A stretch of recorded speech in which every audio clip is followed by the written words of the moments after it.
You're listening to the Trade Show Insights Podcast, Season 14, Episode 6.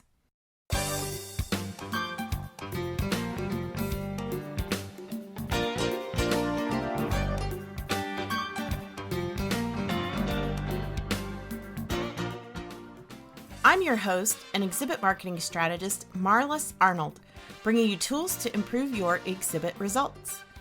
On today's episode, brought to you by the Exhibit Marketers Cafe, our topic is wellness at trade shows and events, and we've got two guests here to join in the discussion.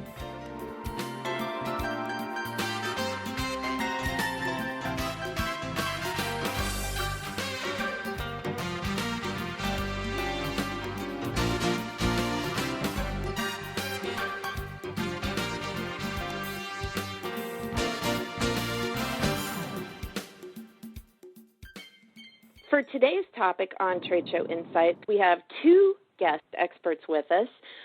We're zeroing in on the idea of wellness at expos and events, and this whole idea came out of a recent Expo chat, which, if you're not familiar with Expo chat, it's a weekly Twitter chat for people in the exhibit and event industry, and we'll have a link in the show notes to the transcript or all the recorded tweets from that chat so you can see kind of the backstory.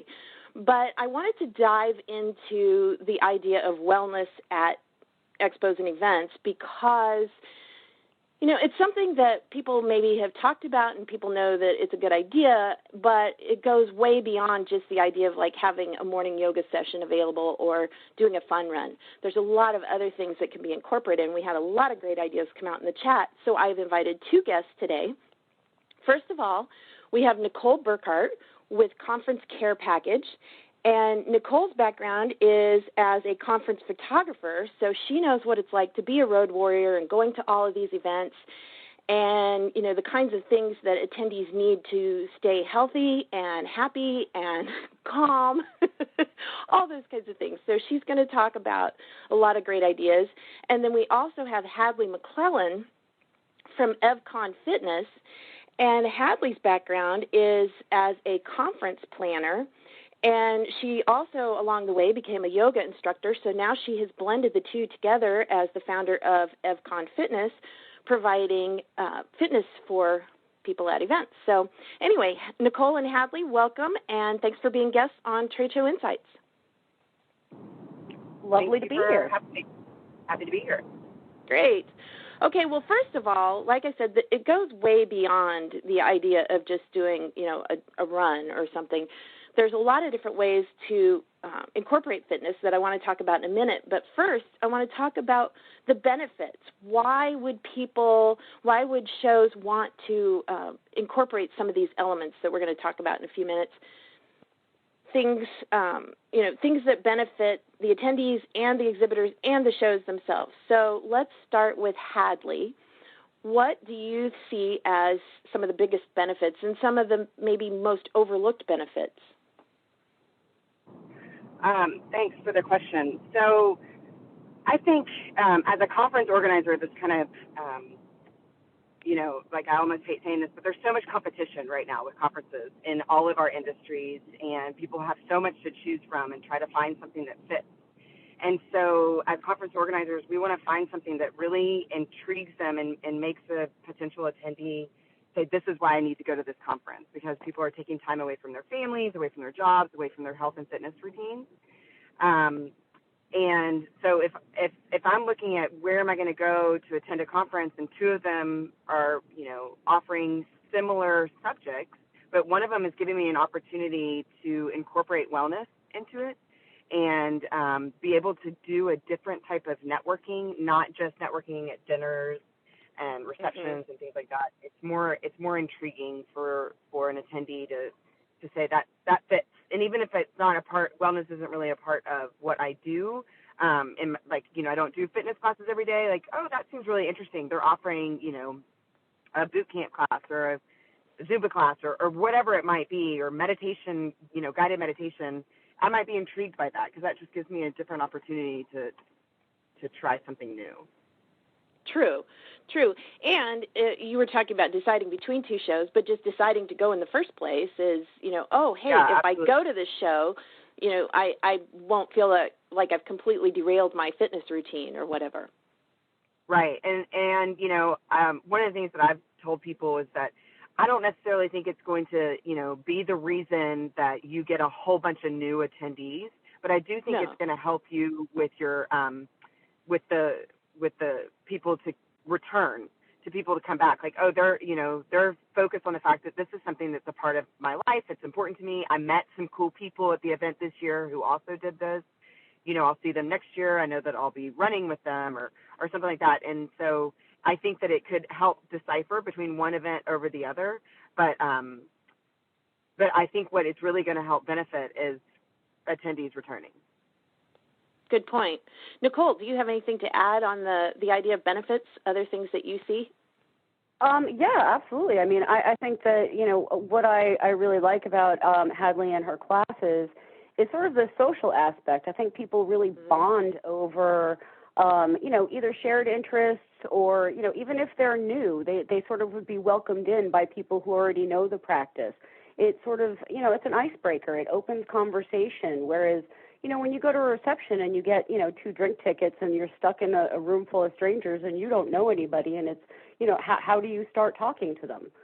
Hi, where are you from? Like, it's not really an opportunity to form deeper connections. And I think, when you participate in something that's a group activity, and especially when it's, focused on wellness and,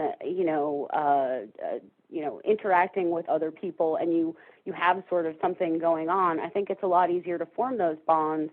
And I think that is why people return. I think people return because, they go to see their conference friends. They have their buddies that they hang out with every year. And, it's the one time a year that they get to see them and, enjoy themselves and also take care of themselves is a great benefit. As we all know, it's very difficult to do on the road. Right. Well, and like you said, it's more of a relaxed way of connecting rather than, the official networking that feels a little bit more forced, especially for somebody who's introverted. Oh, absolutely. So yeah, actually, on that note, when she was talking about the drink tickets, it made me think like, it's a different type of liquid courage. This way it's liquid being sweat, right? Like, so you're sweating and you're laughing with somebody because you're trying something different, or there's the liquid courage that's wine or whatever your spirit Absolutely. may be. That's a very interesting way of looking at it. Well, you were talking about the idea of getting physical and working up a sweat, but there's more to having wellness and being fit and staying fit at an event rather than just the physical itself. We talked about a lot of different ideas on the chat. Things for your mental, your physical, and your nutritional health, and keeping the balance in all those different kinds of ways. So, Nicole, let's start with you this time. What are some of the ideas that you've seen or that you've helped with at shows that you feel like are really great tools for wellness? Well, I think one of the things, especially as event professionals, that we forget is that most attendees only go to 1 or 2 conferences a year. So, whereas we are all prepared for, eventualities like, oh, I lost a button on my shirt, or, I might get hungry at 4 o'clock in the afternoon, or, I don't want to eat the carb-loaded breakfasts that they serve. But a regular, run-of-the-mill attendee who is going to their 1 conference a year isn't really quite prepared. And so basically, I mean, my packages came out of the things that I brought with me to, keep myself well. If you're breaking in a new pair of shoes and you get a blister, or, you happen to have a headache, or, you don't actually eat anything that is being served at lunch. Well, instead of being out of luck, you can go into your bag, and I take great pains to find snack items that are basically protein based, so that they won't send you on your blood sugar up and down carb crash, and that are healthy, but anybody should like them. I'm a bacon eater. I try to eat well, but I like everything. So basically this should appeal to a vegan and a bacon eater. Like, everybody should be able to like it, and it should be good for them. So I think part of keeping yourself well on the road is not giving into a lot of the temptations that are out there, which it's a lot of pasta, a lot of rice, a lot of bagels for breakfast. And a lot of people don't really eat that way. Right. Well, and the whole idea of taking those healthy snacks with you, because not only might you miss a meal, but sometimes, like you said, you just can't eat the things, because I have food allergy, food sensitivities, and so I have to be prepared. So sometimes I think as I'm going through the TSA line, they see all my snacks, they're thinking, wow, what is wrong with this person? It's like, I take all this food with me because, like you said, you just never know whether you're on the show floor or running between sessions or whatever. It's important to be able to have those healthy snacks or healthy things that you can eat. And sometimes it's a preference, and sometimes it's an allergy, and an allergy is incredibly serious. A preference is has a little more leeway, but there are people who have some very serious allergies. That's true. Hadley, how about you? What are some other ideas to incorporate wellness in besides just I know you focus on the fitness and the yoga, but some of the other things that you've seen at shows? Yeah. Well, a couple of things that I've seen are having guided meditation, those opportunities. There have been some shows that have like sleep pods.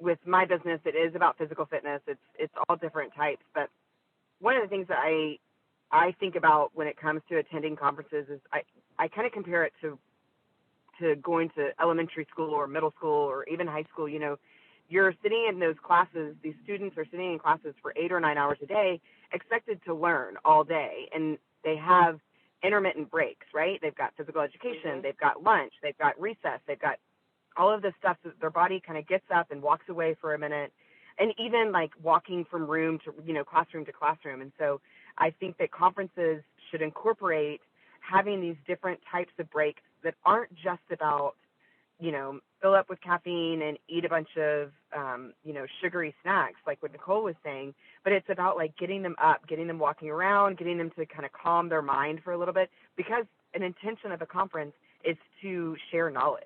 And in order for somebody to be able to maintain and absorb that knowledge, they have to keep physical and mental well-being like up to par. And there's just so much going on in events. There's so many different sessions that people attend, and networking receptions and dinners, and your body starts to get tired. And so when you think of the wellness aspect, it's like give people a minute to stand up and stretch, and I'm not saying like a yoga class, but like do a 5-minute stand up and stretch with people, just kind of turn around, bend their knees a little bit, and wake up. When you do that, that actually wakes up your mind more, because you're not sedentary, and when you sit, you start to slouch and you start to doze off. I had a meeting like 2 weeks ago where I looked across the table and saw somebody dozing off in one of my meetings, and I was like, great, I thought I was more of a dynamic person to hold meetings, but maybe I'm not. But it was because the meeting was long and we hadn't stood up and stretched and, whatever. So. Well, I love the idea of recess for for conferences. Right? Yeah. Well, and I think that's a great idea as well. One of the things I think you had mentioned in the chat, Hadley, was the idea of a wellness break during move-in day. Yeah. So one of the things that I did for my event that I manage is I offered wellness. I've done this 2 years in a row now. Last year I just did yoga because that's what I teach. However, I have one of my contractors who also teaches Zumba. So it was for, people on my staff, our contractors, our partners, and it was during move-in week, and it was after one of our, daily meetings. So it was about 6 o'clock at night, and it wasn't regimented. It wasn't like you need to be here at 6:15 and we're going to be done at 7. It was like I was waiting for people to come, and we just had a great time. And last year when I first did this, the comments I got after were, this was so great because I tried something new. Majority of people who came to the yoga class last year had never tried it before. And they said, I loved being able to bond with each other in a different way. I mean, granted, everybody went out to dinner and had drinks afterwards, but they liked the fact that they got to just do something and just laugh, because these aren't, the intention is not to be regimented, because you want people to be able to bond and get to know each other. And like I said in the chat room, quote unquote, fit working, like just to relax and let go. Yeah. So when I did it during move-in, it was just such a nice break for my team and our contractors and our partners, just to be able to step aside out of everything and take an hour to do some fitness. It was free for them, of course, as well. And it was right on site. So I didn't have to go anywhere. I just said, bring your workout clothes and just, change on site. And after this meeting, we're going to head upstairs. And, the venue gave me some space upstairs. And that's where I did it, right in front of like a Chick-fil-A booth. But I made sure they were closed. So.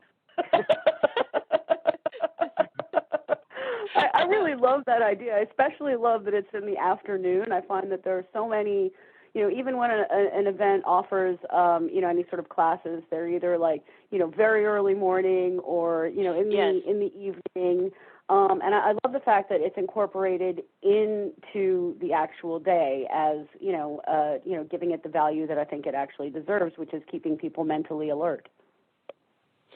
That's true, because most people, that's when attention starts to plunge, is around 2 or 3 in the afternoon. And so, if you're doing an event at 7 or 8 at night, some of them are already just completely fried by then and just want to head back to their rooms. Or you get the other ones that are headed out to all the social activities. But, yeah, I think offering them that opportunity midday, gives them the chance to, like you said, not only have a social activity, but also to be able to do something fun and something beneficial. So it kind of hits on all of those cylinders. I want to kind of shift gears a little bit and talk about, Hadley, you talked about how you overcame a lot of objections with the idea of, you did it right there on site. They didn't have to go anywhere. It was for any skill level, overcoming all these reasons that people go, oh, I'm not going to do this. Some of the other things that I know come up is, the show organizer may say, oh, well, this would be great, but we don't have a budget for this.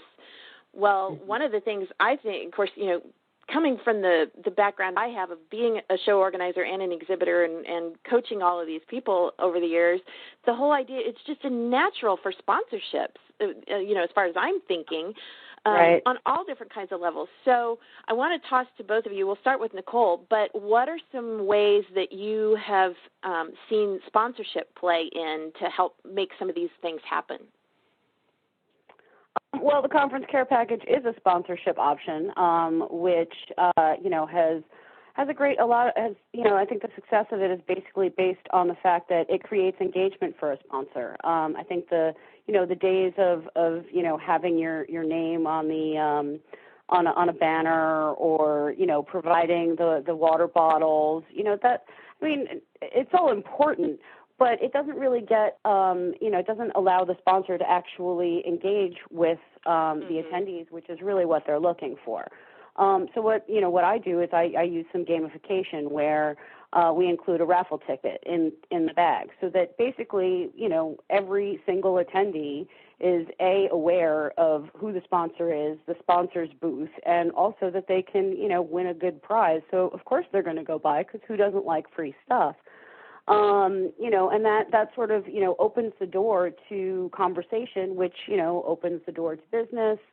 And I think it's really time for, sponsorship to get more innovative, and to get more, involved, with people's lives. I think, one of the things that we were talking about on Expo Chat was, I'd seen this thing called the blender bike, which, was kind of incorporates, okay, I get a little exercise and I'm making myself a smoothie. If a booth sponsored that, I'd be all over there. I think it would be a great idea. Well, and it definitely puts their message and their branding out there in a way that it's going to show up a lot more than just having a banner hanging somewhere. People, even if they're not participating in the blender bike, they walk by, they see that, and it's like, oh, wow, that's really clever and different, and it registers with them who that sponsor was, and again, shows them, hey, this particular exhibitor has a very high, high priority of helping us feel better and be better. And so it's just a good overall branding message. I've also seen at some shows where, a lot of times different exhibitors will have like a chair massage in their booth that's just part of their booth attraction. But I've also seen shows that are having a massage area on the show floor, and that's actually sponsored by an exhibitor. And I know the exhibitors who sponsor that, they don't ever want to give that up. They keep signing up every year because they get so much positive branding coming out of that. So, Hadley, what about you? Ideas for sponsorship opportunities, or as Nicole kind of jumped ahead to my next question, talking about gamification elements. So we'll kind of cover both here at once with you. Well, I think with sponsorship, it's about brand alignment. I mean, imagine, you go to a fitness class and they give you a water bottle or a yoga mat with, Coca-Cola's logo on there. And then you get to keep that mat. And then anytime you roll it out, you're remembering that Coca-Cola sponsored this yoga class at whatever event you went to. And so it's about, like connecting that brand with wellness and fitness, especially if the brand has nothing to do with wellness and fitness. I think it's really going to leave a lasting mark. I think that there's just so many opportunities to be able to there's so many things that you can sponsor when it comes to any type of wellness, from those chair massages to meditation classes to boot camp classes, anything like that. And what they get out of it is this brand recognition that's separate from what they're used to. I run an event in the oil and gas industry, and I imagine one of my oil and gas companies sponsoring a yoga class. I actually, with Evcon Fitness, they hired my business to do a yoga class, and I do more than yoga, but to do a yoga class, and Bloomberg picked it up, and the articles kept saying "Namaste Oil Drillers," because this was like, what is oil and gas? What is unconventional gas doing with a yoga class? And it dredged up interest, and people got people talking about it, and there were not. The thing is there weren't hundreds of people that went to the class, and I don't think that's really what defines success. I think it's what people are talking about afterwards is where you get the success, and then where you get that return. So. Well, and I know one of my show clients, they're very much geared towards family oriented, and so a lot of the participants will bring their families with them. So they do a morning fitness with the whole family, and it's just highly entertaining. Watch all these little kids doing the different stretching and the exercises and little like dance routines and stuff like that, and the whole family gets involved. Sometimes they're not all out there on the floor. Some of them are around the edges taking photos, but well, imagine offering like a dance class for the families and then a talent show at the end. Like, how fun would that be if you And it's getting, it's creating memories. I mean, that's the bigger part of it. I think we've kind of hit on that a little bit before, but it's not just a matter of, people doing things that help them stay well, but they've created this positive memory, and they're going to have a whole different perception of that show in the future. It's like, oh, yeah, that's the show that did the really fun, yoga class or Zumba class, or, or they provided healthy snacks for everybody, or, so it's going to improve the perception and the reputation of the show. And then, of course, like you said, the exhibitors who actually do sponsor these things, it attaches them to a very positive activity as well. Yeah. I so agree on so many levels. I mean, I consider like an event is successful when you've created a professional family reunion environment. Where I could always tell as a photographer who is successful by the amount of hugging that went on. The more hugs, like, oh my God, I haven't seen you all year. It's so great to see you. And that was it. And I knew that they had good numbers. I never had to ask about anything. I'm like, if you guys, when you walk into a room and everybody's just kind of standing there looking at each other, you don't get the warm and fuzzies, which is, I think, what you need to keep coming back. Mhm. I love how you said it's like a family reunion environment. I think that's a goal for all shows to aspire to create that kind of environment and that camaraderie among their attendees and their exhibitors, so everybody does look forward to coming back and seeing everybody the next year. Oh, yeah, I would get excited. I'd be like, there's certain shows where I'm like, yay, I'm going. I don't know anything. I don't know their subject. I have no idea what they're talking about. But, I know the people are engaged and sweet and kind and, everybody's sort of like looking out for each other, which is, I think what we're all aiming for.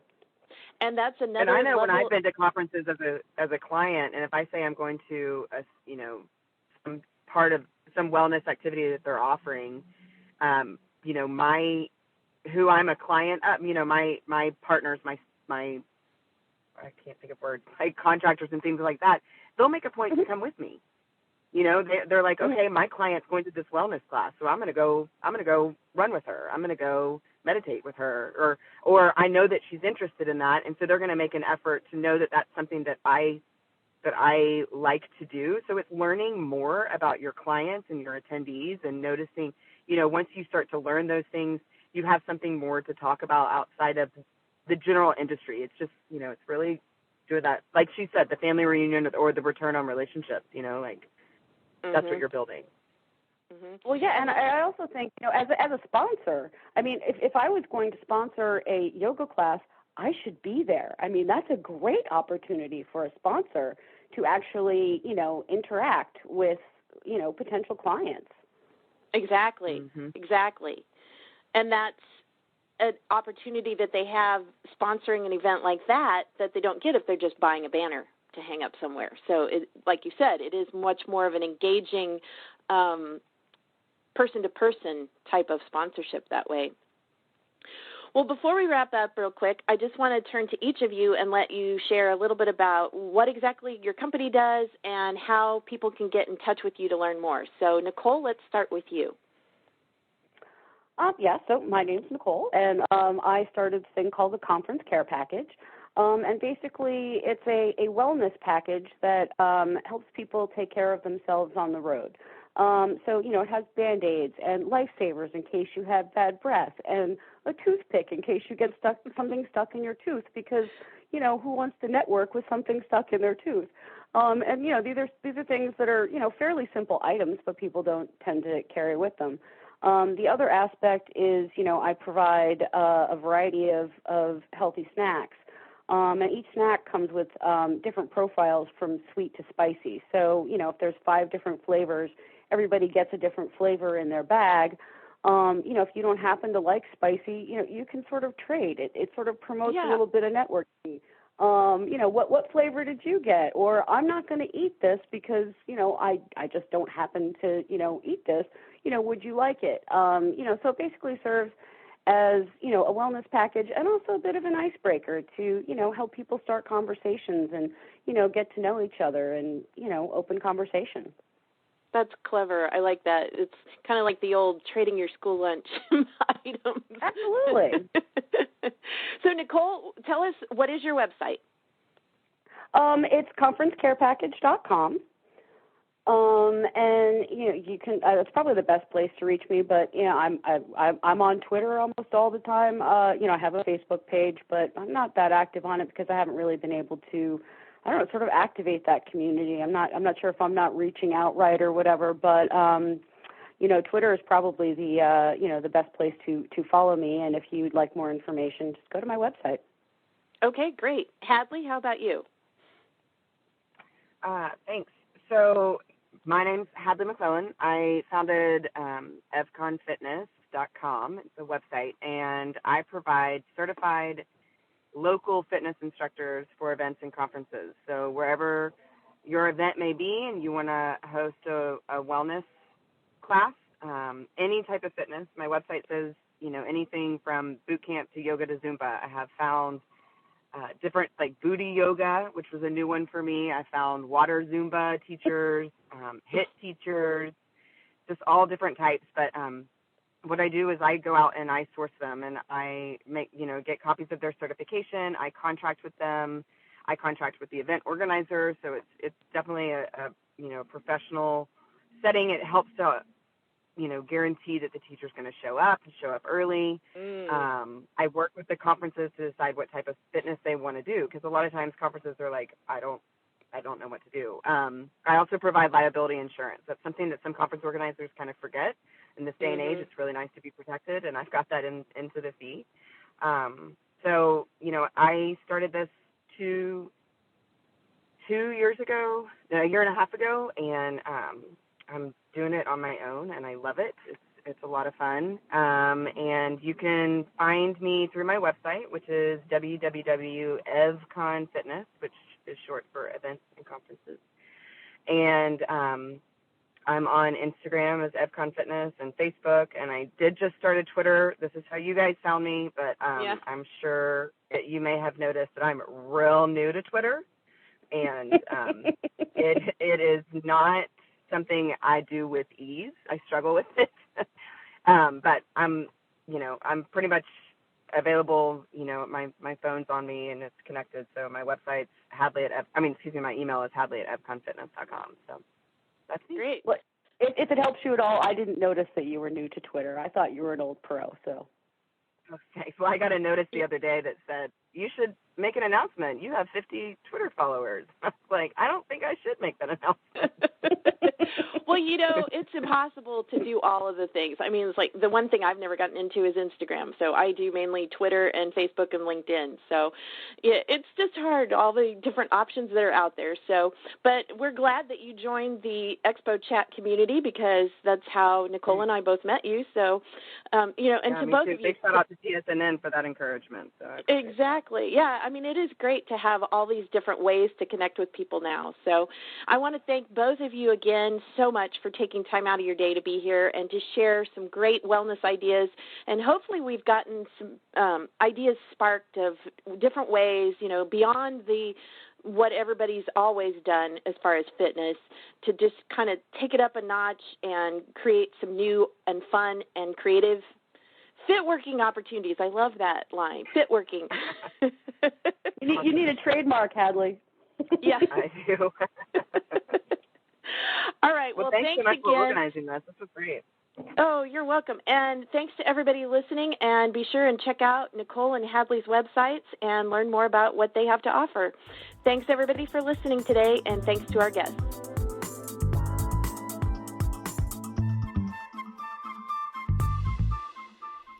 If you enjoyed what you heard today and would like to spread the word about the Trade Show Insights podcast, please take a minute to leave a rating and/or review in iTunes. This helps to boost visibility so more people will find the show.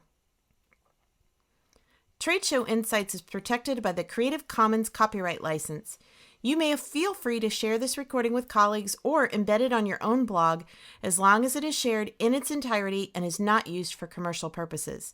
To learn more, please see the link in the sidebar of the show notes at tradeshowinsights.com. Well, that's it for this episode of Trade Show Insights. Be sure to check out our show notes and archives at tradeshowinsights.com. You can also connect with me using the social media links or contact page on the site. I'm Marlis Arnold. Thanks for listening, and be sure to join us next time for more tools to improve your exhibit results.